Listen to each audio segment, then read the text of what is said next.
it is Heritage Month in South Africa. It is a time that we as South Africans typically reflect on our heritage and culture, and how they've shaped us really, from our traditions and types of food we may enjoy to our upbringing and even our money habits. We are truly a melting pot. So today we're going to be chatting to a few Just Money followers as we try to unpack and understand the impact that our various cultures have had on our financial habits and well-being.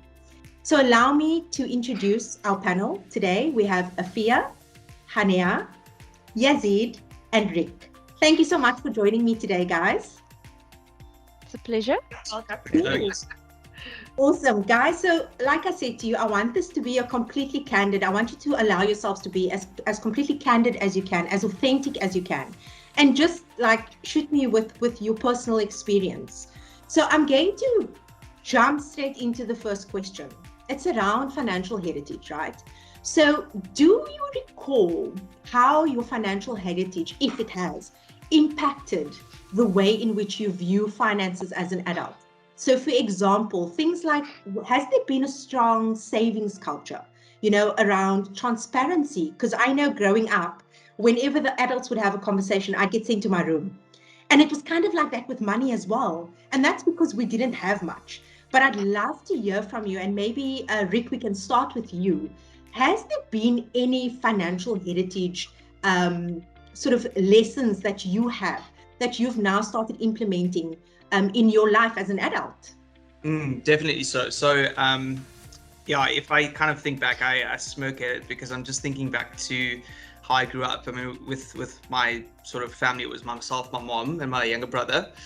And like my mom would always, my mom is such a generous person, just in the way that she handles things. But at the same time, she was generous. She was also very, very strong on this idea that, you've got to steward what you've got well, and that comes with saving as well. So with our family, it was very, very strongly entrenched, as much as I didn't like it growing up, because when I got money, my natural tendency was to spend it all constantly. So, I mean, even like if you get, you guys remember back to when you were in school, like if you got money, you went to the tuck shop, you would want to splurge it all type of thing, And so for me, that was my natural tendency. And I think to a certain extent, the funny thing is, it's still a natural tendency in a way. I mean, the other day, to give you a random example, I went and bought a pair of earphones, wireless earphones, quite expensive earphones. And in the back of my head, I thought to myself on the day, I was like, is this really necessary right now? I could almost hear my mom speaking to me in the background saying, do you really need this right now? You know what I mean? And so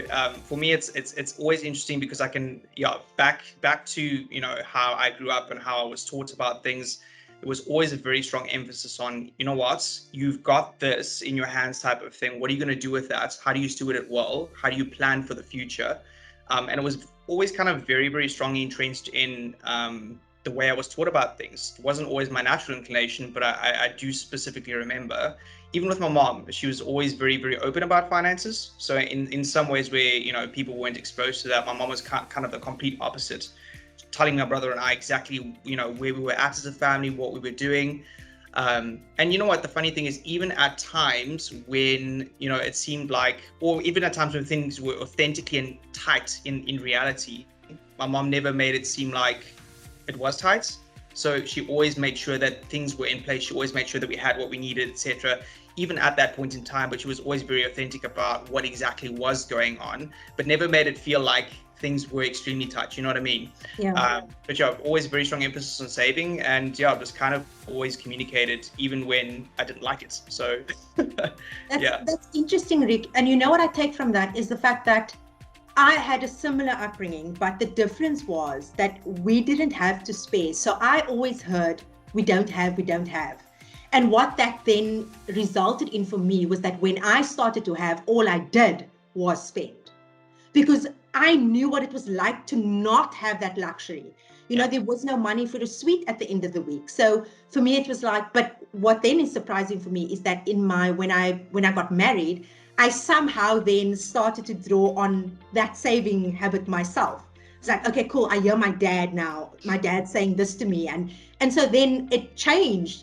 And I suppose some of us, we don't have that upbringing. And so we go through a life of where we don't become comfortable with saving. We don't understand it as well. So it's very interesting because I resonate with that quite a lot. I'm just going to jump to Hania. Hania, do you have anything on that? Yeah, I think some similarities with Rick's situation.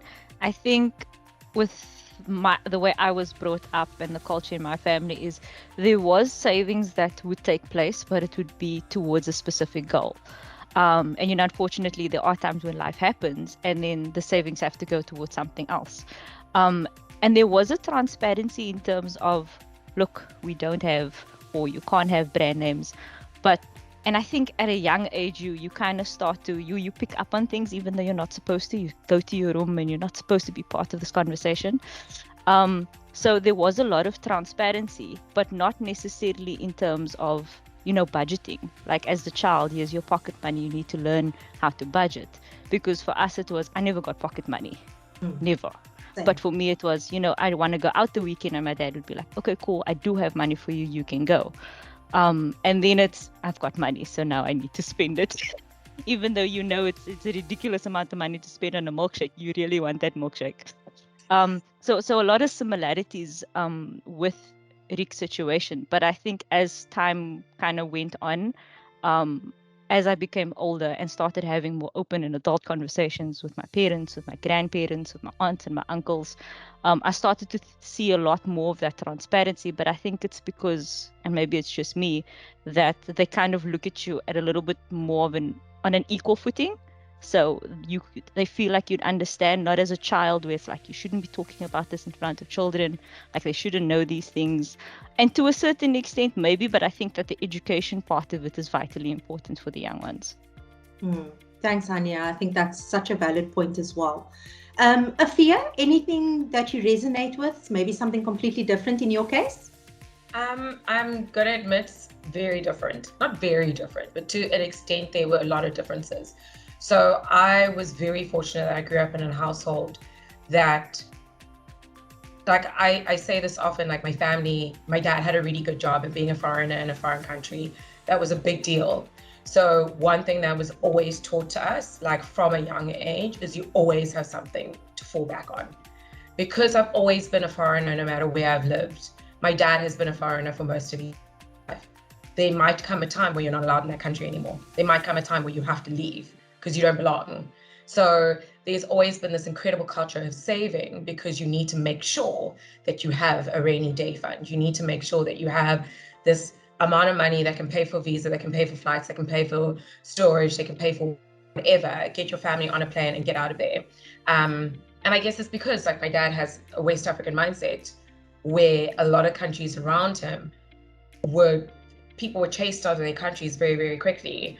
And I think he left Ghana when he was in his mid-20s, early 20s. So his whole life, he's sort of been this like person that hasn't really belonged anywhere. So there's been that really big culture of saving. And also my brother and I grew up in a relatively okay household.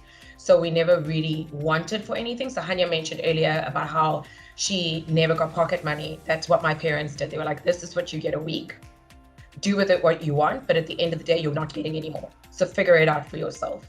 But no matter what you do, when we give you that money, a certain percentage has to be kept aside. So both my brother and I will say I'm broke. Meanwhile, I've got like entire savings, but it's the savings that I cannot touch. To me, it doesn't exist.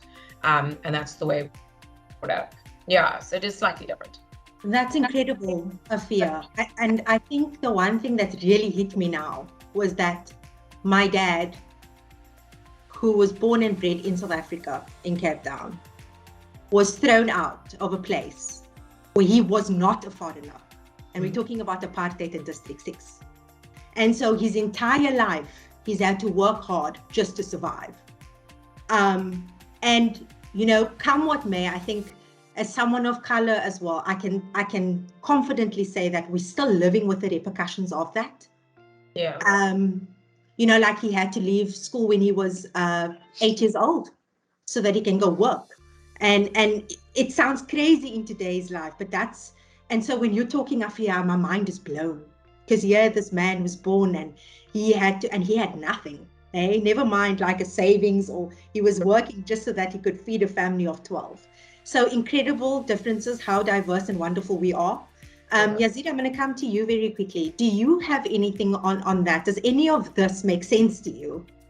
I think I resonate the most with you, Shafika.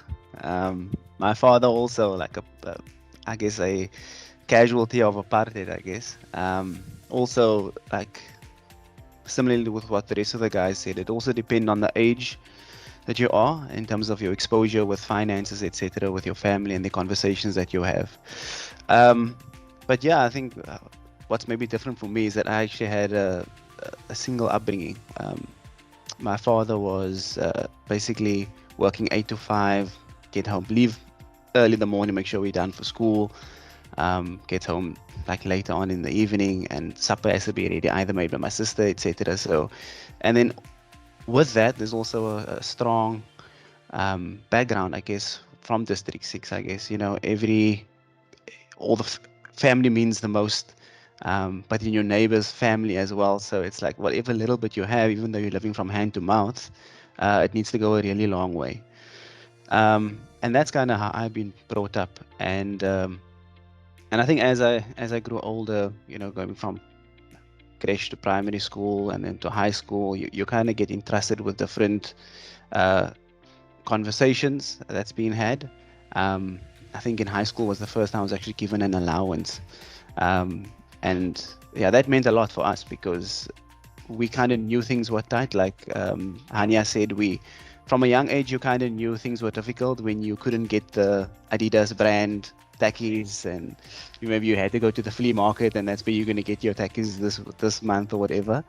So you kind of knew things were tight. And when we got our allowances, we were obviously told strictly, okay, this needs to survive the entire week. Obviously, there's been times where, like, it's Monday, you're going out with your friends, for example, maybe the evening you blow everything and you're suffering for the rest of the week, but that's sort of how you learn your lessons. But yeah, very similar to I guess to Rick and to your situation, Shafika. Yeah, money was always tight, and it was very secretive when you were young. Like, no, your parents didn't want to know you're going through any financial difficulty. But as you get older, you kind of realize that, you know, I kind of see where they were coming from, and you try and do your bit. Your bit might not be financial, but like making things easier at home to support your father in terms of what he's trying to provide. Yeah, 100%. So, yeah, guys, I didn't think it would bring up so much for me as it already has.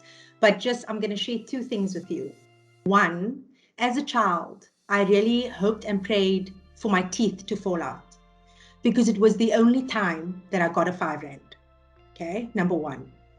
And number two is that growing up every Sunday, and I think, Hania, you know the story, every Sunday, my father would send my brother and I on a money hunt, right? And we would scour the entire house. We'd lift up mattresses, and it was the most fun we had. It was Sunday night comes, 7 o'clock, we're doing the money hunt.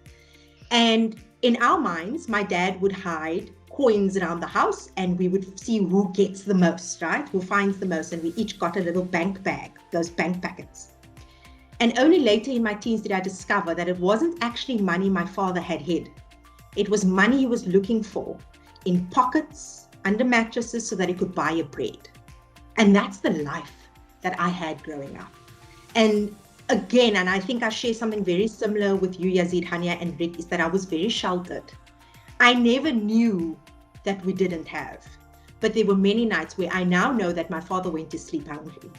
And so I think when I started working, I kind of defied the culture and the savings habit that my father had, because I wanted to give them. Like, I would treat them to takeaways. They've never had takeaways because there just wasn't money for it. I got clothing once a year, and that was at the end of the year. And that was it. So there's a lot here, I think, that really makes us the same, and a lot that makes us so different. And I think having conversations like this are so important, because it really allows you to just understand people better and understand how some people are the way they are because they've lived the lives they've lived. So I'm going to very quickly go into my next question, guys. This has been really amazing so far. If there's one, and I think we should keep this one a little bit short, but is there one person in your life that has impacted you the most when it comes to financial habits? Like, is there one, maybe a gold nugget of advice, financial advice that you have really strongly applied in your lives today? And Yazid, I'm going to start with you because we ended with you, but yeah, and I would imagine maybe it's your father. I don't know, but do you have someone like that in your life? Yeah, you're exactly right. It is my father. And the bit of advice that he gave me was actually I touched on this when he actually gave us allowances for the first time. And he told me that this money I'm giving you now is so much less than what I usually spend on you. But you're going to be grown up and you're going to use it to take care of your fundamentals first, or your priorities first, which in that case for me wasn't really much because I still got food every night, and clothing, etc. So when he says fundamentals, he meant like, what was sort of dear to me and what I'd spend my money on, not necessarily just blowing all at the tuck shop, etc.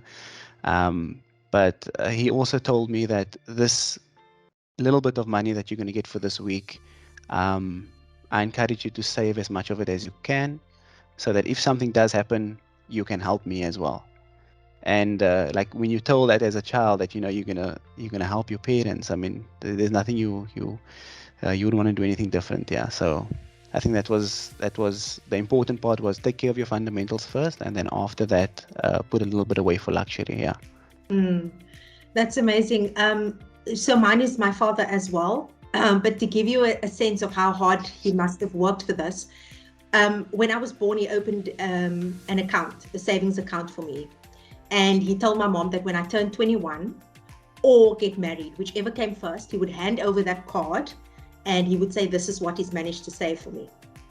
I was 21 when I got married. In the 21 years, my dad only managed to save 927 Rand. And that's what he gave me. And it meant the world.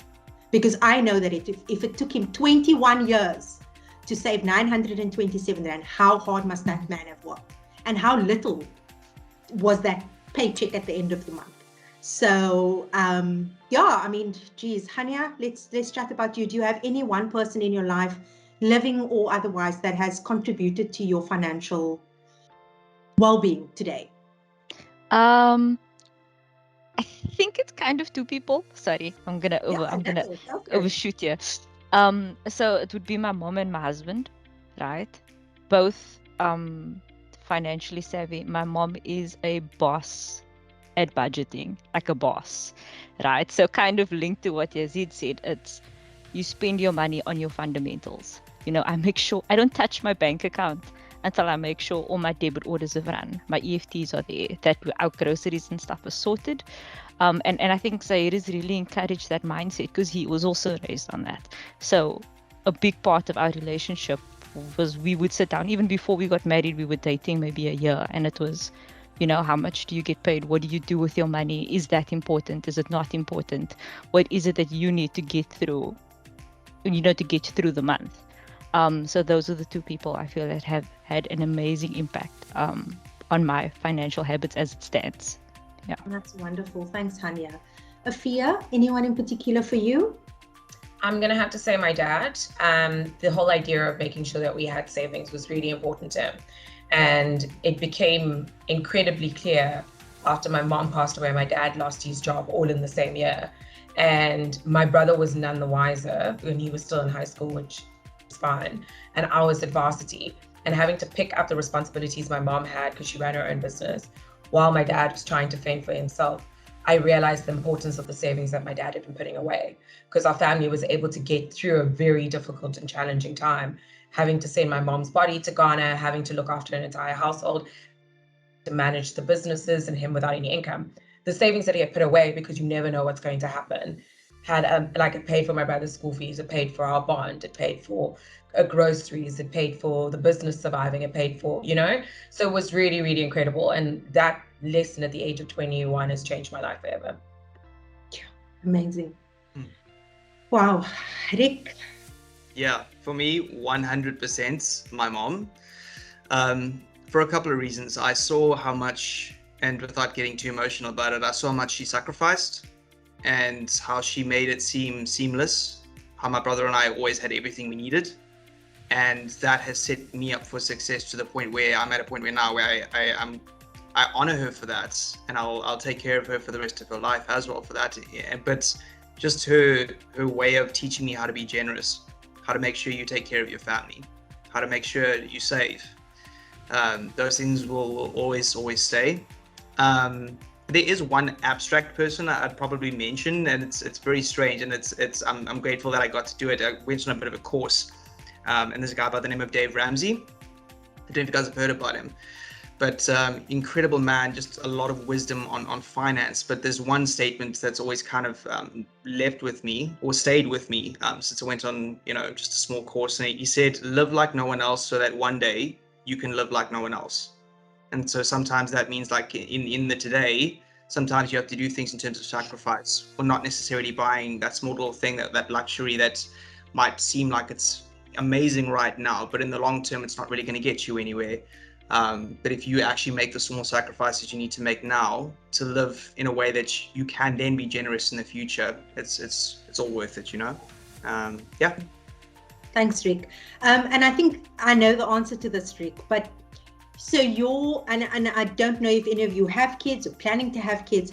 The next question is around whether or not your relationship with money and your children will be mirrored by that of your relationship and your parents. And Rick, I'm gonna probably guess yes, right, for you? Yeah, 100%. I'll give you guys an interesting contrast, because my brother and I are like chalk and cheese, okay? And so our responses to how we grew up is kind of different in a very interesting way. So mine mirrors my mom 100%. So in the way that she was very generous, in the way that she made sure we were taken care of, I am that type of person, to the point where, like, if somebody needs something, I'm probably going to go out of my way to just make sure, and that can come back to bite you in the backside if you're not careful. Because sometimes I can also be flippant in that sort of way. So that's the extreme I have taken. My brother, on the other hand, he is the complete opposite, to the point where he will not spend money on anything. He is like a saver to the extreme. I'm like a spender, actually. No, I'm the spender.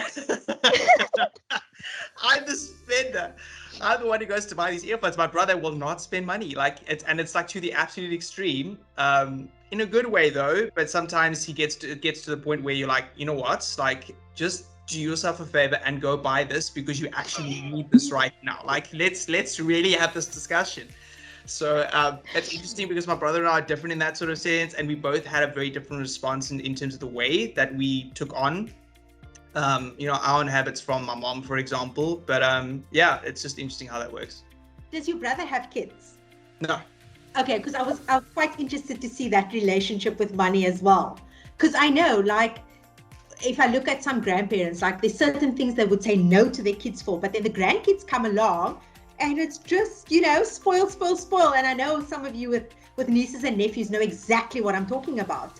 So very interesting. Afia, in the event that you have kids, I'm not sure if you want kids, but do you feel like there should be complete transparency?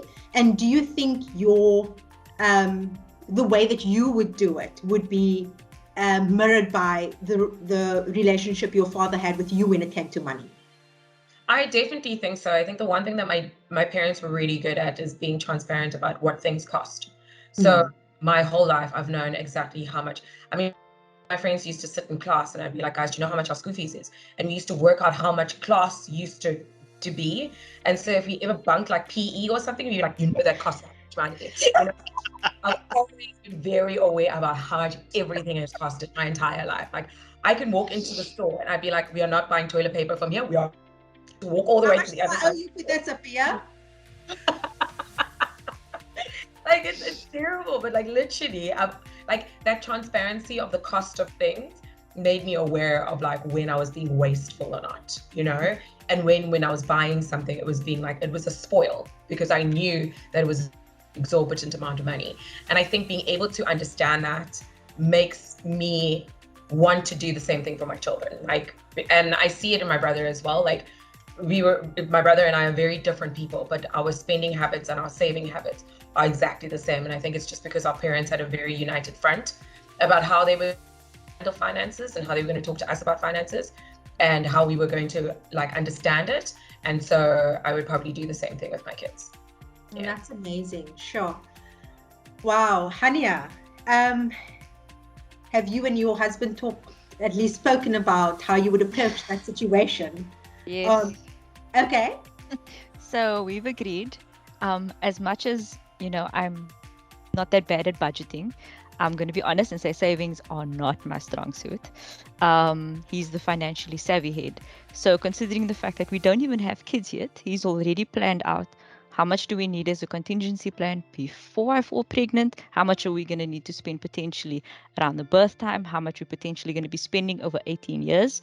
So he's got quite a savvy mind. So conversation, I'm going to be honest, it's going to be sitting with him. I'll just pitch in where I can.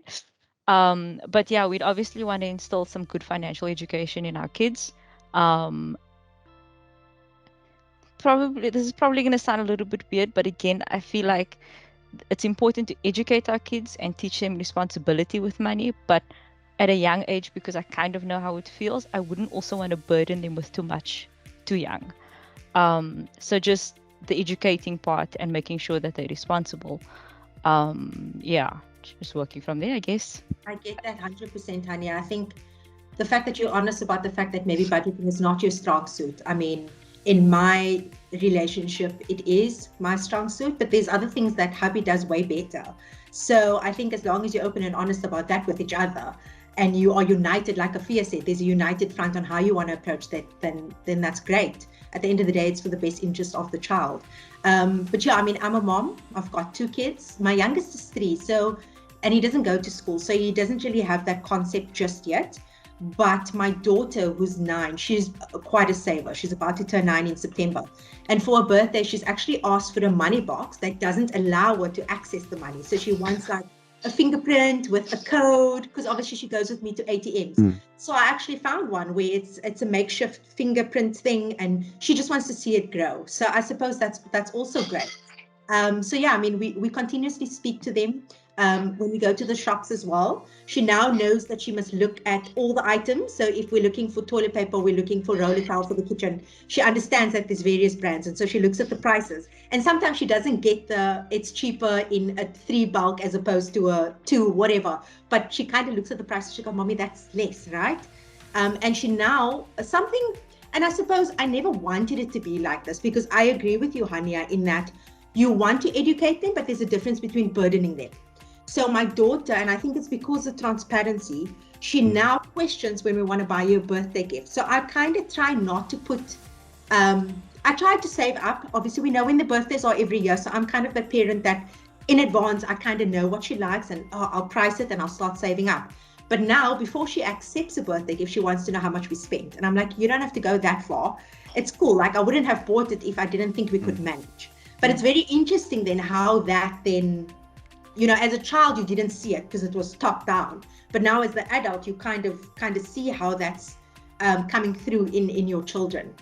Yazid, on that question, is there anything from you on future and how you would one day approach finances with your kids? Yeah, I think for me important is sort of like, when am I going to have these kind of conversations? Because like you said, to the point of burdening your kids, you don't want to get to a stage where they're thinking too much about like what things might cost. And I mean, as a parent, you're going to naturally want to sort of protect them and make sure you provide for them at any cost. So I think for me, in hindsight, I was maybe taught a bit too late. I mean, my father was single father when I was at the age of 9. And I could immediately see how things financially and I guess things at home became a bit unstable. And that rose a lot of questions that my father wasn't necessarily comfortable in answering. And if you're at that age, it's like, especially in our community, it's like no, and you don't need to ask why. Like if you ask why, it's disrespectful. No, yeah, like no is no. You don't need any reasoning. And I think that's sort of where I'm thinking around what age. The time I got my allowance, I kind of already knew what I was going to spend my money on. So I don't know if I'd actually be at the stage where I'm pushing the boundary. Like, what is it at 10? Is it at 11? So I'm not quite sure, but I do have a firm belief that as soon as my child starts asking for things, I kind of want to measure it up. Like, for example, if she's looking at sweets that's maybe 30 Rand and she wanted something that she sees of a much higher value for the same price, maybe a pair of slippers, maybe whatever, and I could be like, okay, choose between the two, so you can kind of see where the value lies and not just get whatever I want. So yeah, I hope I'm not that strict on my kids, but probably will be. It's strange. It's the strangest thing, because you think you're going to have a certain parental style. And I'm probably one of the most matter-of-fact people. I'm like, I'm going to be this parent. But it just changes, guys. It's incredible what they do to you.